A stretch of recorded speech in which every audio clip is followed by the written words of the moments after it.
കോഴിക്കോട് ചേമഞ്ചേരി പഞ്ചായത്തിൽ മുസ്ലിം ലീഗിൽ പൊട്ടിത്തെറി. 3 തവണ മത്സരിച്ച് വിജയിച്ച റസീന ഷാഫിക്ക് 4ാം തവണയും സീറ്റ് നൽകിയതിനെതിരെ പ്രാദേശിക നേതൃത്വം തന്നെ രംഗത്തെത്തി. ടേം മാനദണ്ഡം മറികടക്കാൻ വനിതാ ലീഗ് നേതാവിനെ ജില്ലാ നേതൃത്വം സ്വതന്ത്ര സ്ഥാനാർത്ഥിയാക്കുകയായിരുന്നു. സംസ്ഥാന നേതാക്കൾക്ക് പ്രാദേശിക നേതൃത്വം പരാതി നൽകി. സുനോജ് ദേവസ്, ഏതൊക്കെ വഴികളിലൂടെയാണല്ലേ തന്ത്രങ്ങൾ വരുന്നത്?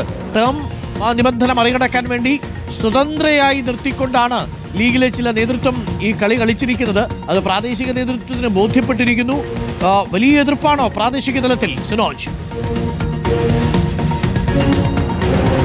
ഹനുമാർ, ഗുഡ് മോർണിംഗ്. വലിയ എതിർപ്പാണ്. കാരണം കഴിഞ്ഞ തെരഞ്ഞെടുപ്പ് മുതൽ ഈ മാനദണ്ഡം കർശനമായി ലീഗ് പാലിച്ചു വരുന്നതാണ്. തുടർച്ചയായിട്ട് 3 തവണ മത്സരിച്ചവർക്ക് സീറ്റില്ല എന്ന് ലീഗിന്റെ പാണക്കാട് തങ്ങൾ തന്നെ പറഞ്ഞതാണ്. അത് അട്ടിമറിക്കാൻ വേണ്ടിയാണ് കോഴിക്കോട് ചേമഞ്ചേരി പഞ്ചായത്തിൽ കഴിഞ്ഞ 13ാം വാർഡിൽ കഴിഞ്ഞ 3 തവണ മത്സരിക്കുക മാത്രമല്ല 3 തവണ മെമ്പറായതാണ് ഈ റസീന ഷാഫി. ഇപ്പോഴിതാ 14ാം വാർഡിലെ സ്വതന്ത്ര സ്ഥാനാർത്ഥിയായി ലീഗ് തന്നെ പ്രഖ്യാപിച്ചിരിക്കുന്നു. പോസ്റ്ററുകൾ അച്ചടിച്ച് പുറത്തിറക്കിയിരിക്കുന്നു. പ്രചാരണം തുടങ്ങിയിരിക്കുന്നു. അതായത് ലീഗിന്റെ ജില്ലാ നേതൃത്വം ഉൾപ്പെടെ പറയുന്നത് കേരളയിൽ വിരുദ്ധ സമരം നടന്ന വാർഡാണ്, CPM-ന്റെ സിറ്റിംഗ് വാർഡാണ്. അതുകൊണ്ട് റസീനെ തന്നെ അവിടെ ഇറക്കി കഴിഞ്ഞാൽ ആ വാർഡ് പിടിച്ചെടുക്കാൻ, ഒപ്പം തന്നെ പഞ്ചായത്തിന്റെ ഭരണം പിടിച്ചെടുക്കാനും സാധിക്കും. അതുകൊണ്ടാണ് 4ാം വട്ടവും റസീനെ ഇറക്കുന്നുവെന്നാണ് നേതൃത്വം വിശദീകരിക്കുന്നത്. പക്ഷേ പ്രാദേശിക നേതൃത്വം പറയുന്നത് പാണക്കാട് തങ്ങൾ നൽകിയ നിർദ്ദേശം എന്തിന് ജില്ലാ നേതൃത്വം ഇടപെട്ട് തന്നെ അത് ലംഘിക്കുന്നെന്ന് ചോദിക്കുന്നു. അപ്പോൾ തങ്ങൾ അനുവദിച്ചാൽ മാത്രമേ മത്സര രംഗത്തേക്ക് ഇനി മുന്നോട്ട് പോവുകയുള്ളെന്നാണ് ജില്ലാ നേതൃത്വം പറയുന്നത്. അങ്ങനെയെങ്കിൽ ഈ തങ്ങളുടെ അനുമതി ലഭിക്കുന്നതിന് മുൻപ് തന്നെ എന്തുകൊണ്ട് സ്ഥാനാർത്ഥിത്വം പരസ്യമായി പ്രഖ്യാപിച്ച് പോസ്റ്റർ അടിച്ച് പ്രചാരണം തുടങ്ങിയെന്നാണ് പ്രാദേശിക നേതൃത്വം ചോദിക്കുന്നത്.